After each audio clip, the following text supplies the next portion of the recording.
While continuing to try to deflect from the Epstein files, which he has kept hidden, the sexual harasser in the White House is now attacking Nancy Pelosi. I'm not suggesting that Pelosi didn't profit from insider trading, but I don't think this is anything compared to Trump announcing on Independence Day when he announced the tariffs, and then a day or so later talked about his friends making millions of dollars based upon his announcement.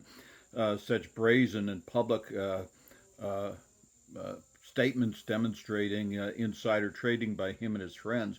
That's all he does is trade on inside information.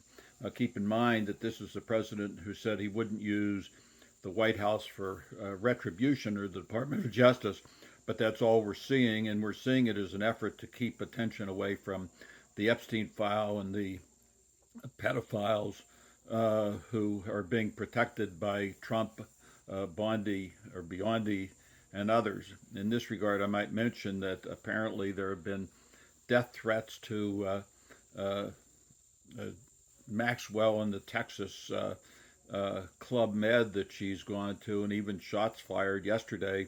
They don't want her there. They're now having to send anti-terrorism police to protect her in the Texas prison, and this is all because Trump is scared to death of what those documents are going to show.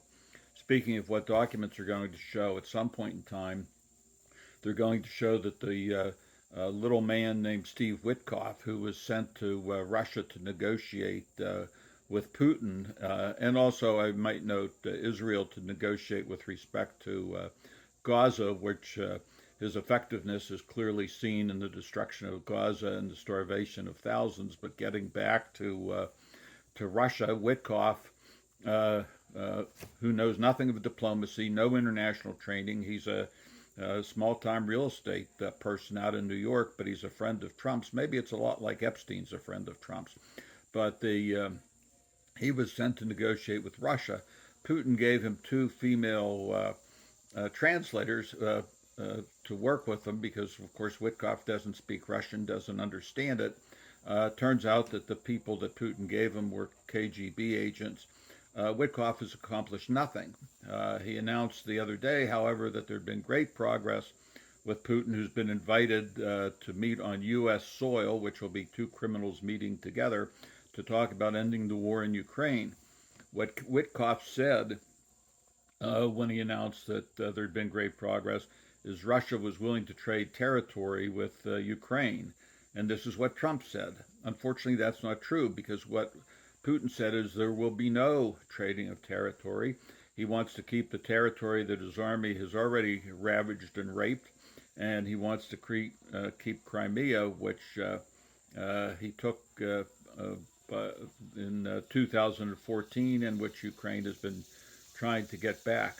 This is the type of tomfoolery that we're getting out of the White House, but it's not just tomfoolery. This has very serious consequences for Ukraine, for Europe, and the world. Trump doesn't care.